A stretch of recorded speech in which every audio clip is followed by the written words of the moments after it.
Hello and welcome everyone, I am Madals and this is another StarCraft 2 England cast. Now today guys, I have got a best of one. It is a ladder game. It is between Depression, the red Protoss player in the lower right position. He's up against frostSwarm, the blue Zerg in the top left. That therefore means this is a PvZ and the map is Ohana. So let's see how it's all going to go down. Obviously, quite easy to take the natural base here on this map, so almost guaranteeing a fast expansion from Depression.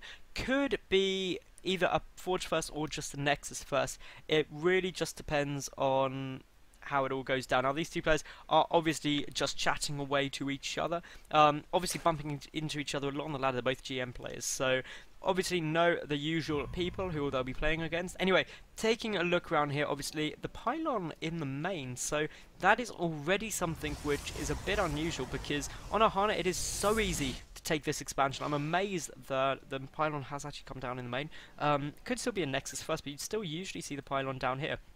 So we'll wait and see exactly what's going to come out. Meanwhile, frostSwarm going a bit more standard. We should see a 14 or 15 pull out of him into a relatively quick expansion. And, well, now the fact that obviously there's no fast Nexus out of Depression, then the fast third isn't required, and frostSwarm really will be in a strange position where he's probably going to be trying to defend some kind of early aggression. It's the only reason you wouldn't go for a either Forge first or Nexus first build as Protoss against Zerg, especially on this map. You're going to go for something really quite powerful. Now let me take this moment while we're seeing where everything goes down. Actually, wow, frostSwarm going to go for a hatch first. That's brave. What I was going to say was, if you do like my casts, then do please subscribe. I get new games up every single day of the week. Also like the video, leave a cool comment, follow me on Twitter, etc. That would all be great. Tell your friends. That would be even more amazing. Anyway, here we go. We are going to have a Nexus chuck down. So it's a one-gate expansion really out of the Protoss player here. Which, again, is slightly more safe, to be honest, but still, for the moment, it looks like both players are going slightly unconventional in the build. Obviously, the spawning pool just chucked down. There goes the extractor as well. Usually, against Protoss, you don't see gas until, like, 40 to 50 odd supply, because you need that third base out so quickly. So, it'll be interesting to see what this probe's going to go and do. We'll obviously see that the hatchery is chucked down very, very early, but nothing you can really do about that, because, of course, no forge, so no cannons or anything like that. Meanwhile, frostSwarm just very, very happy about something. Maybe just this Overlord scouting. Now, where should you put this Overlord? Back here. This is the happy place for the Overlord, and then you can just run away about more. You see those two gas timings. It's also worth sending another Overlord here. The reason being is then if you don't know what your opponent's doing, you just run that Overlord in here, sacrifice it, and have a little gander at what's happening. Anyway, down here we do of course have the Zerg need up to 100 gas. Now what happens when he hits 100 is really critical. There goes one drone pulled off, two drones pulled off, three drones pulled off, and then speed will start. So the gas purely there to get Zergling speed, so maybe a bit of early harassment, and the fact that there's no wall off here, that could be quite potent actually, so be interesting to see how it goes down. We've got one Zealot boldly going forward. Will the second Zealot go and join it? It would appear so. Queens are on the way out though. We've got two Zerglings. We'll need more than that to deal with those two Zealots. We'll also definitely need more than that if the Stalker comes and joins the fray as well, because then you start getting problems, but speed will really help deal with that, and the Stalker will not get away should it come over, because speed will be done in time, ready to basically pick it off. Now, we do have the double inject go down. Are we going to see two more Queens get started? I really, really hope so, because I feel that getting 4 Queens on 2 bases is the optimum thing to do. And, well, we've got a pro blocking the hatchery. That is very, very annoying. But there we go. So, a slightly more delayed hatchery than you might like, just after 5 minutes. But speed is down. And obviously, in the conventional timings, you wouldn't have speed. So, it's a slightly safer build. And also, considering the fact that it wasn't a Nexus first or a Forge fast expand and really a one-gate expansion, if you can allow that slightly bigger delay, timings relative are pretty similar. Now, we do have a Stargate just getting chucked down here. So this is probably going to be used for a Void Ray and quite a few Phoenix. That's the most common thing against Zerg, because obviously then you can lift up the Queens, the Void Rays deal good damage, and the Phoenix can then pick off drones, and it's all very, very funny. Meanwhile though, the Zerglings chasing down the Stalker, and there is speed finished. They cut through the middle. That Stalker is definitely going to go down. It should not be able to get back home in time. The Zerglings are really going for it, and they should be able to maybe even get a sentry. That'd be a massive win, but instead just going for the scouting. Will the Zerglings actually go and check inside the main base? They really should. That would be the best thing to do. A force field goes down. More Zerglings are coming into the mix now.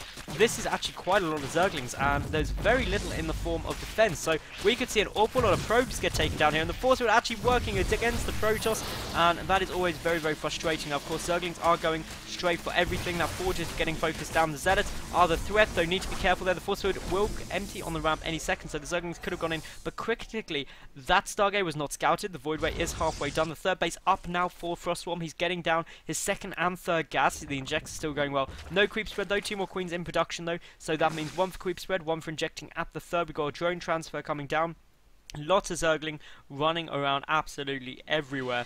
And, well, taking a look here, the wall-off is now complete. How many probes were killed? 6. That's actually quite significant. If we look at the worker count now, already frostSwarm is quite a long way ahead at 41 to 33. Taking a look around here, though, the Void Ray is out. No follow-up with Phoenix yet. That's quite surprising. If you're going to invest that much in a Stargate and go for that tech route, it can definitely be worth getting those Phoenix out. But instead, the Void Ray just chilling here. Now 10 drones at a time out of the Zerg player. We've got the +1 armor, the +1 weapon should start any second. There we go, melee attack, obviously that would be the rocks in the center getting taken out just to allow a connection between those two bases. Where is the 4th queen? It is somewhere. There we go, there's the 4th queen spreading that creep. Meanwhile, we've got the robotic facility coming down, and a second Void Ray is apparently going to be the unit of choice, and that is really surprising. You tend to only see just the 1 Void Ray and quite a few Phoenix. As I said, to lift the queens and deal the damage. A Baneling nest coming down. Could this be some kind of timing attack coming out from frostSwarm? Does he want to go and Baneling bust the hell out of the front? We'll wait and see, but at the moment, he's at, well, about just under 30 workers ahead of his opponent. That is pretty big. Lots of Zerglings coming out as well now, so this could be a really nice timing push. Of course, the lair on its way. No Roach Warren. Critically, that's something very, very common to see. We do have the 4th, 5th, and 6th gas all coming down simultaneously. Now, where are the Void Rays? You've got one thing down here, one coming up towards the 3rd, so it looks like it's going to be a multi-prong attack. We'll wait and see what that's all going to do. Meanwhile, a bit of confusion with the drones at the main base. Not sure where they're working. A slight bit of oversaturation as well, too, which is only minor, but still something you want to look at now. In come the Void Ray. Needs to think about the Queen. That's going to be the biggest threat.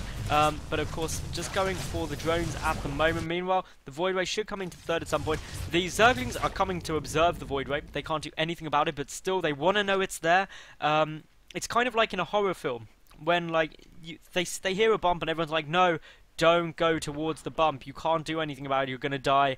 That's exactly what those Zerglings feel like. Meanwhile, the 2nd Void Ray now coming into the 3rd base. So this isn't really multi-prong attacking. This is more like I'm going to attack one place and then the other place. But quite a few drones are going to get picked off. But this is a counter-attack of all counter-attacks. My god, there's a lot of Zerglings coming in. The double cannon at the 3rd base, though. The 3rd base almost certainly going to go down. I don't see any way that the Protoss player can defend this. The sentries go, and Depression just leaves. Just like, no, I cannot deal with that. And frostSwarm wins. So that was a fun little, quite short ZvP. It already came down to that first Zergling one by way frostSwarm just killed too many probes. So if you enjoyed the cast, guys, subscribe, like, leave a cool comment, follow me on Twitter. If you want to watch more StarCraft, flick over to my channel, watch some more. If not, I will see you tomorrow for yet another new game. Thank you very much for watching, and bye for now.